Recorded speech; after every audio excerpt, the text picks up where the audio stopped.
if you lose a child, timeline is relative. I don't expect you to, Yes. It's going to take time to get off the edge from losing a child. But it's like you suddenly stepped into a raging storm. You're in the darkness. You're trying to figure out what's happening in this chaos. If you're alive, man, it's a gift. Yes. It's a gift. And you will always carry the pain of that ambush. You will always look back and you will think, God, that was painful. Like it hurts when we think about it. So many people who will go through this process and then they're waiting for the perfect moment.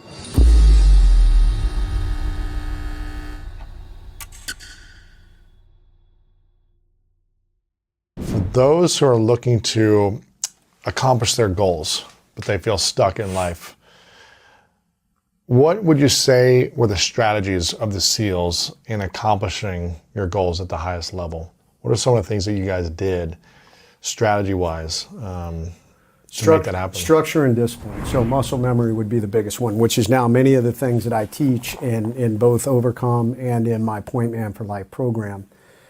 And it was something that I was missing. I felt like I was missing when I left the military. And I think a lot of military members feel the same way.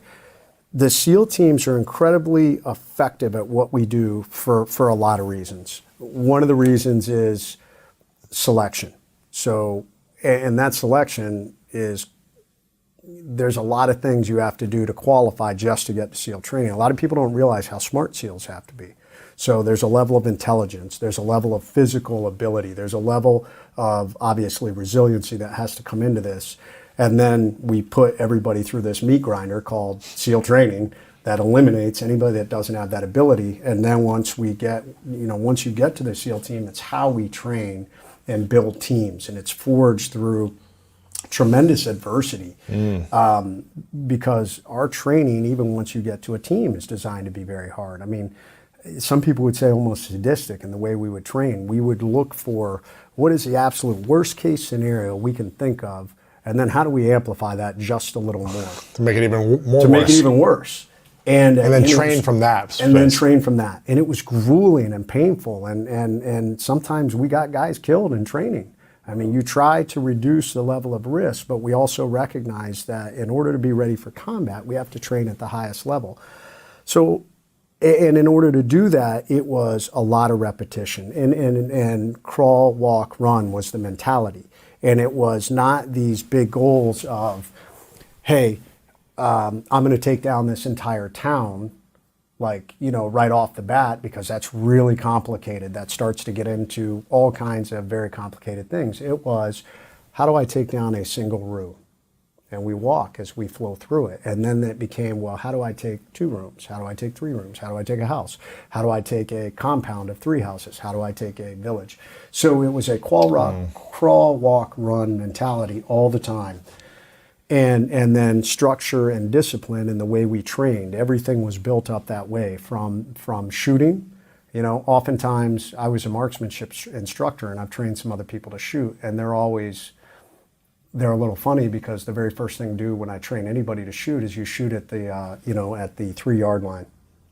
Little black dot, and we're shooting at the 3-yard line. And they're like, hey man, this is stupid. I'm like, no, you're not. You're learning and the repetition that you need to effectively pull your weapon out and get a positive sight picture, trigger squeeze, release that round, second sight picture, and follow through.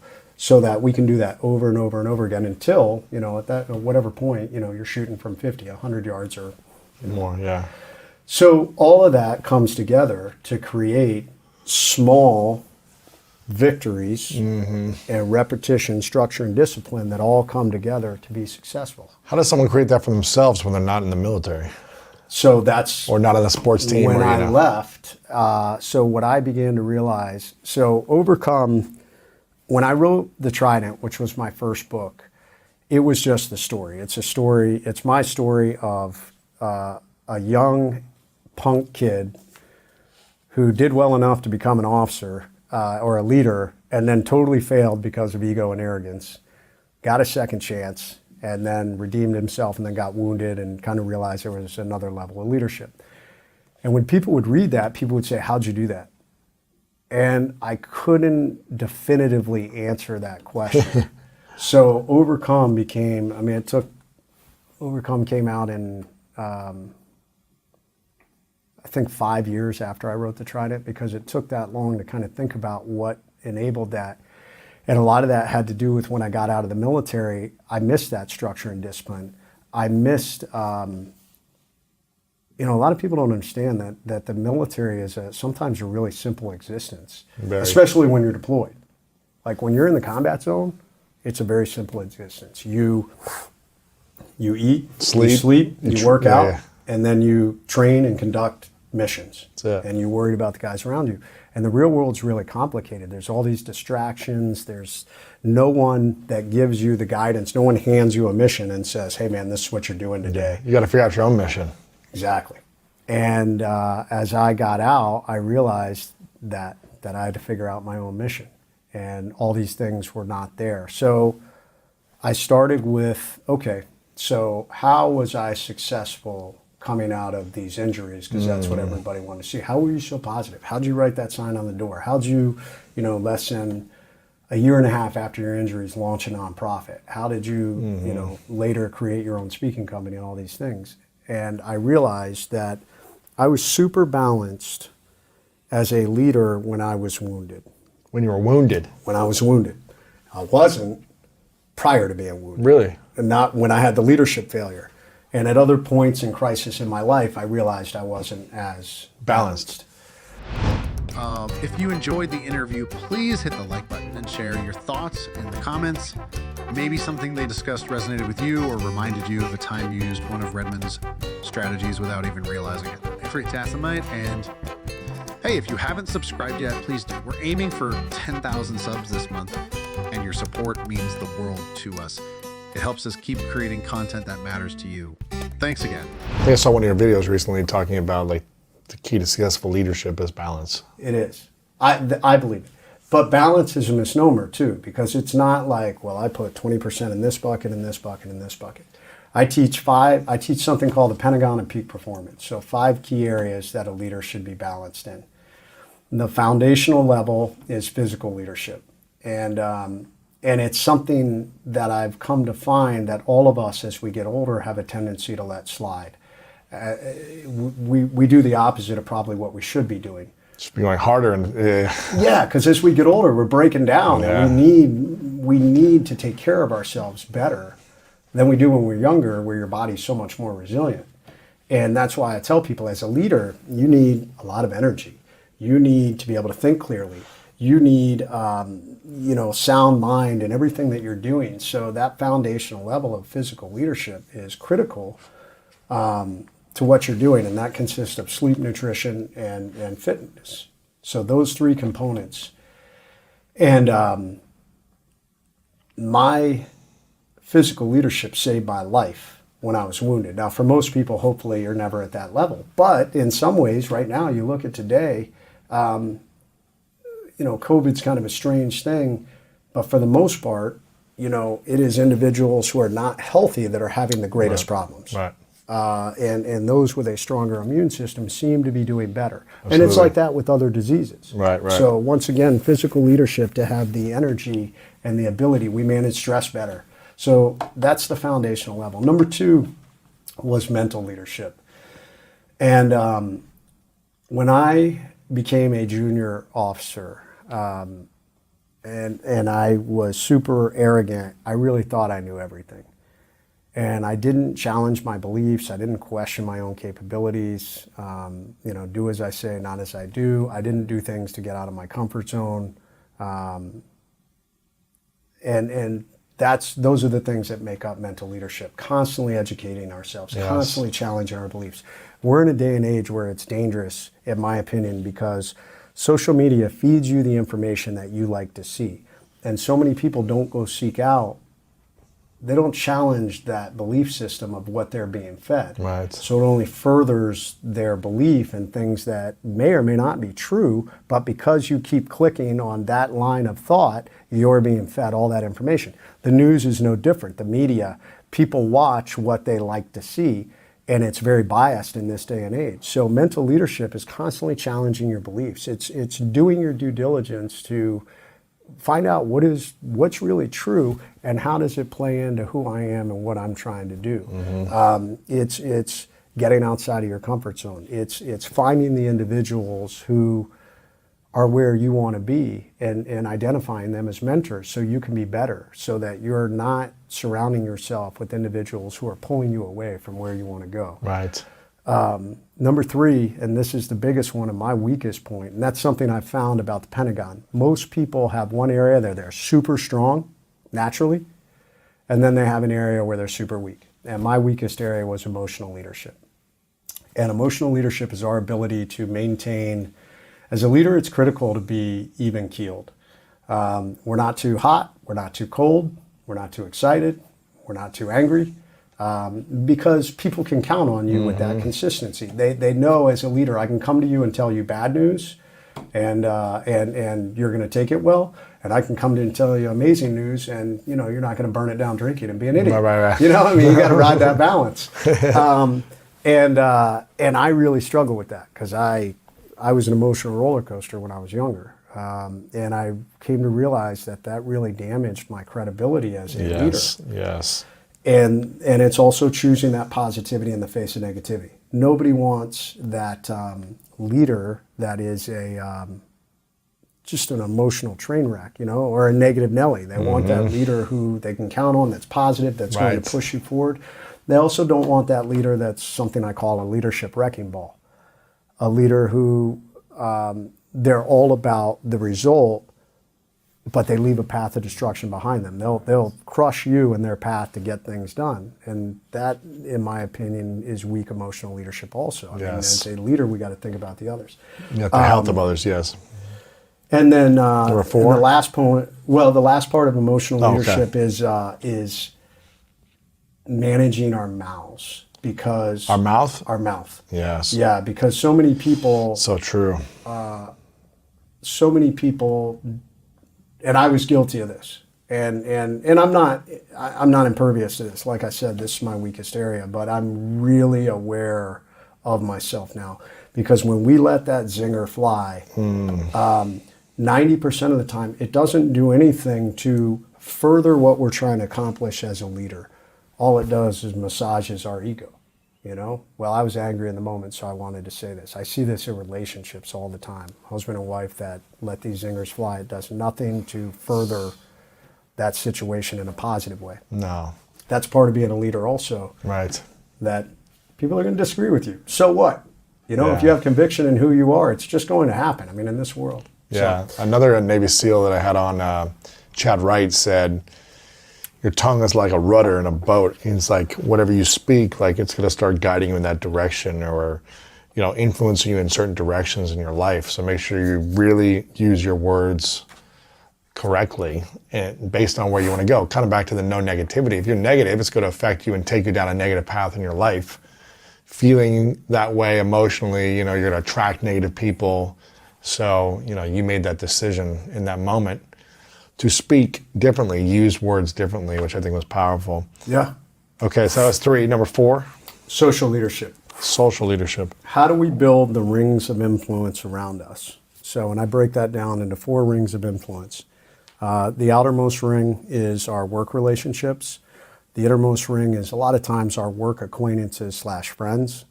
The third ring is our close friends. And then that bullseye is our immediate family. And in Western culture, there's a tendency to put a whole lot of time and effort into the 2 outermost rings, our work relationships and our work friends and acquaintances. And we have a tendency to take for granted our close friends and our family. Yes. And we think they'll always be there for us. But when a major crisis comes, when you're on the X, that may or may not be true, because that's when everything is being pressure tested. And if you haven't put the time and effort into your immediate family, then oftentimes it will break. And Jimmy Hatch, a friend of mine, described it like this: we all ride on trains in this life. I rode on the SEAL train. You rode on the football train. And we never know. All of us hope that someday we'll get to wherever we want to get off. For some of us, it's the end of the tracks. For others, there's a specific stop they want to get off on. But sometimes there's a catastrophic event that occurs in our life and we get thrown off the train. And those outermost rings don't get off with you because they're still on the train. And it's not that they don't like you or anything like that. They're just still riding the football train or the SEAL train, and you're no longer on it. But who gets off with you is your close friends and family. And so often I have watched individuals that get into a major crisis, and you also know so many successful people that have been super successful but got to the end of their career or even the end of their lives and said, why didn't I put more time into my family? That's true. So social leadership is making sure that we are investing in those relationships to be ready. The key question I ask everybody is, will you be ready? For what? It doesn't matter. Will you be ready for that moment when it comes? Because we don't know what that moment is. Right. So that balance enables us to be ready for almost anything. Having a mindset of the next ambush is out on the horizon. If I maintain balance, if I have a leadership mindset of being ready for it, I'll be ready for it no matter what it is. No matter what it is. It doesn't mean it's going to hurt less, but at least I'll be ready for it to drive forward. But it takes those things. That's why I was so successful when I got wounded. I was balanced in those areas. The last one is spiritual leadership. And for me, faith played a part of that. But for others, I tell them it's our ability to get outside of ourselves and have perspective in this life. That what you're going through, we all live in our own personal hell when we're in a crisis, but spiritual leadership enables us to recognize that there are a whole lot of other people out there that are going through much worse than you are. And if you can do things to get outside of yourself and recognize there's a great big world out there, that what you're going through is temporary, even though it's painful, super painful, you will get to the other side and be able to get beyond it. And what I talk about is that if you're alive, man, it's a gift. Yes. It's a gift. And it may be hard, it may be tough, but it's still a good day, and it's up to you to drive forward, to get off that X. So I have a motto, no bad days. Yeah. You know, because I'm still here. That's right, man. No bad days. What do you think is the skills that we should learn to master more to help us reach at the top of our field, our industry, or to set us up to be prepared when that ambush comes? So we stay ready, we don't have to get ready. So it comes, in my opinion, it comes back to 4 key things, which I call the pointman principles. So Pointman principles. last year I wrote a planner called the Pointman Planner. And it came about because I got really sick. And while I was really sick, they were trying to figure out what was wrong with me. I had a parasite and a blood disorder that attacked my central nervous system, and I was super messed up. Man. I thought I was dying, to be honest. Oh, And at one point, I was like, man, I wish I had a point man, like when I was in the SEAL teams, to lead me out of some of these bad situations. And it made me think, well, why? What made them so effective? And when we were talking about what makes the SEALs effective, like it became really clear to me that a really good point man, a lot of SEALs live their life in this way. And there's 4 principles. And I think this is how anybody out there can be effective and bring their game to the highest level. Number 1, relentless belief in your mission. And there's a lot of people who don't know what their mission is. They've never written it down. They've never defined it. And if you write down your mission, it's got to be built on the foundation of your values. And there's a lot of people that don't know what their values are. They'll tell you cliche things. They'll say, faith, family, finance, fitness. But when you hear those things, you're like, dude, you haven't been in church in 2 years. You haven't been in a gym. I haven't seen you in a gym this year. We just throw these things out there. And understanding, because whether you know what your values are not, they are driving you, and they're driving your decision making. right. So if one of your values maybe is fame or recognition, that's okay. You should be aware of it. It doesn't mean it's a negative thing unless you're stabbing somebody else in the back to get it. But knowing that is important, because now you can build your mission in this life upon it. And because my mission now that I'm out of the SEAL teams, it's about setting that example as a leader. I want people to regard me as a point man for my own life, someone that they want to learn from, someone that is a leader, that sets the example, that communicates well. So that has become my new mission. Number 2 is a clearly defined destination and a set course. So in the military, we always knew exactly where we were going. And in life, people often don't. In life, people say, well, I want to be rich, or I want to be in better shape. Well, those are not clearly defined things. It's kind of like saying, I want to go west if I needed to go someplace, you know? So a clearly defined destination. In the military, we use something called the Universal Transverse Mercator System. It's a grid system that covers the entire Earth, and it breaks it down into It's the exact point. Exactly, a 1 meter square, almost the size of this table. Yep. It's crazy. In the whole world. Well, all the way, the North and South Poles become an issue. Yeah, sure. But yeah, all the way almost to the North and South Poles. Yeah, you know? yes. Where most of the people live. Yes. Exactly. So when we identify a target, it's broken down usually all the way to that 10-digit grid, meaning a 1 by 1 meter square. That's crazy. So a very clearly defined destination, and that enables us to not have any deviation, you know, and we're not going west. We know exactly where we're going. Yeah. And then the second part of it is a clearly defined course.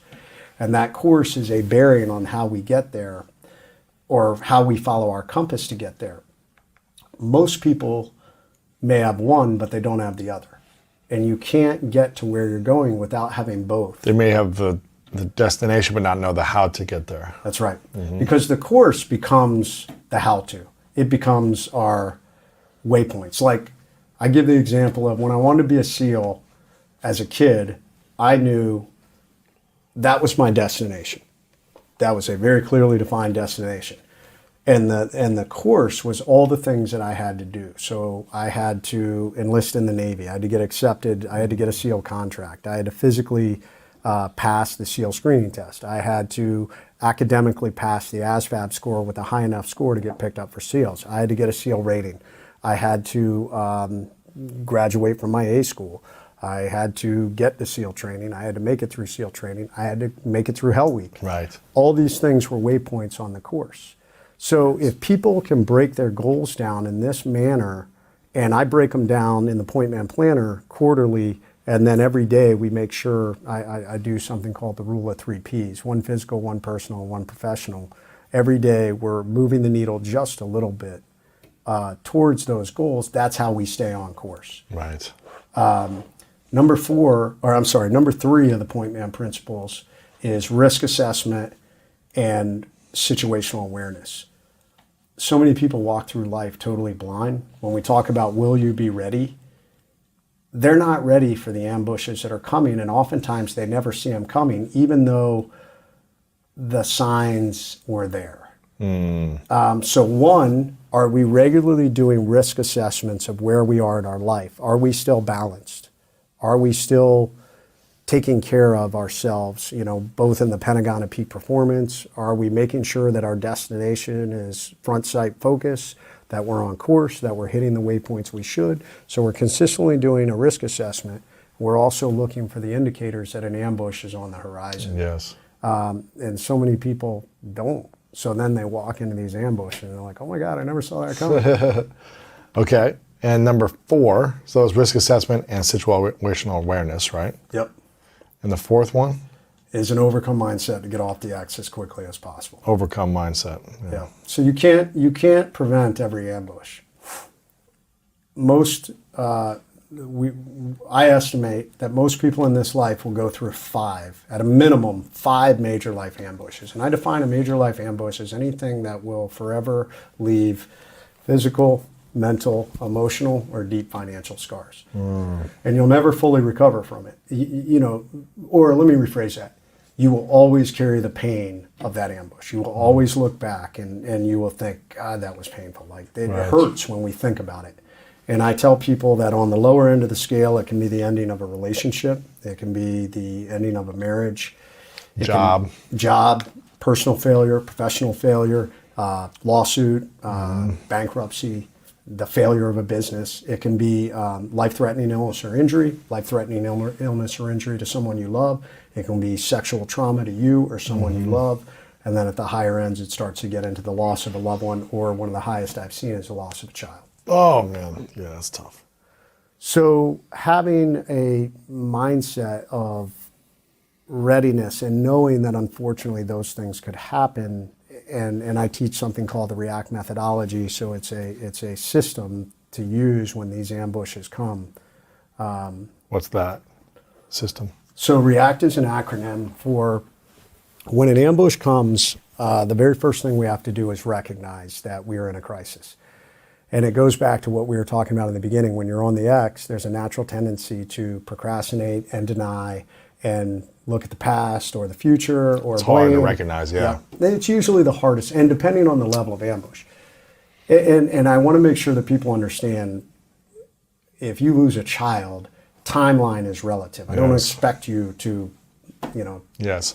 it's going to take time to get off the X from losing a child. But also recognizing that you're already thinking, I can't lay here forever. Like, I have to. Some point get up, yeah. Exactly. So number one, recognizing you're in a crisis, or recognizing the reality is what I say. Number two is evaluate your assets. So when we are hit by a life ambush, by any kind of crisis or catastrophic event, it's natural to feel totally overwhelmed in the moment because your world has just come to a grinding halt for whatever it is. It's like you suddenly stepped into a raging storm. You're in the darkness. Yes. You're trying to figure out what's happening in this chaos with the wind howling and lightning and thunder and people beating on you. And it's overwhelming. And we tend to think, there's no hope. There's nothing I can do. It's all outside of my control. But we have to, in that moment, figure out how we control what we can. And one of the first things we can do is evaluate what assets do I have to bring to bear to this problem. I always talk about it's like tools in our toolbox. So what can I either buy, borrow, use that I already have? If it's a business crisis, it may be an accountant or an attorney, or it may be advisors or a board that, or maybe whoever that's helping you to get out of this crisis. Maybe outsourcing someone that has specialties that help you Yes. deal with whatever problem you're in. If it's a personal crisis, maybe it's a relationship crisis, so it could be a marriage counselor, a priest, or whatever it is. Having those things, though, makes you suddenly say, okay, this is crisis, but I can deal with it. Sure. Number three is assess possible options and outcomes. And what usually tends to happen when we go, the slowest part is A, recognizing, B, starting to gather, hey, I have tools, or what's in my inventory to deal with this. And then there tends to be this tendency, if you will, to suddenly rush. Like, oh my God, this sucks. I want to get off the X, and I have these tools, so let me use these to get out of here as quickly as possible. Right. Okay. And I tell people, you got to slow down. You got to take a tactical pause. In the military, we called it let the battlefield develop. And look at all the outcomes. Yeah, all the outcomes, and also maybe there are things that are happening that you haven't seen yet. You're behind the scenes, yeah. So getting your team together, whoever is helping you, whoever's Yeah. part of this inventory, this Yes. is where we now assess both the short-term and the long-term impact of the decisions that we're going to make. Okay. And the C? Choose and communicate. So you choose the direction you're going to go and you communicate it to the people around you. You're never on the X by yourself. The X has its own gravitational pull, any kind of life ambush. So if you are if it's a personal ambush, your family, your kids, your friends get pulled on the X with you. Yeah. If it's a business ambush, your team, your yeah. team, believe it or not, even your clients can get pulled on That's the true. X with you. So it's important that we choose and then communicate, because frequently as a leader, especially when we're in a crisis, sometimes we want to internalize Yeah. and we don't want to, even though everybody around us can see you're in a storm, man, you're on the X. Yeah. But it's important to communicate for three different reasons. Number one, when we communicate, we verbalize what we're going to do. And there's a level, and there's that lead yourself level of internal accountability. When we say we're going to do something, now it's like, yes, this is what I'm doing. Number two, it tells others, and they're like, oh my God, yes, we have a plan. This sucks, let's go. And that third component of that is hope. It gives people hope. It's like a positive direction. Yes, we have a plan. This is where we're going. And then the last one is take action. Execute on that plan. There are so many people who will go through this process and then they're waiting for the perfect moment. And the perfect moment's never going to come. You know, the Right. time to act is now. You know, imperfect action is better than waiting for this perfect plan. Exactly. And it creates momentum. It gets you off that X. And you may go from one X to the next, and that happens sometimes, but use that momentum to keep going. Sinainet, in an interview with lewishowes, Jason Redman shared profound insights into the strategies employed by Navy SEALs to achieve goals and confront life's challenges. Here's a concise overview. Number 1, strength structure and discipline. Redman highlighted the importance of muscle memory, both physical and mental, cultivated through rigorous training. Number 2, SEALs undergo rigorous screening and training processes, emphasizing gradual progression and resilience building. Number 3, incremental progress. SEAL training follows a crawl, walk, run approach, fostering discipline and accumulating small victories. Mission clarity and course definite. Effective leaders maintain a clear mission and roadmap for success. Number 6, risk assessment and situational awareness. Remain vigilant and anticipate challenges, ensuring readiness to adapt and thrive. Redman advocated for a proactive approach to adversity, outlining the REACT methodology for effective navigation.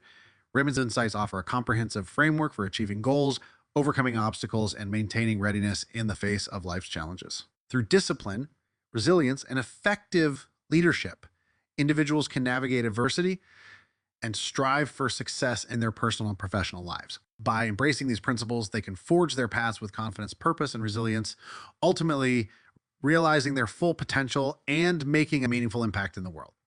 Thanks for watching.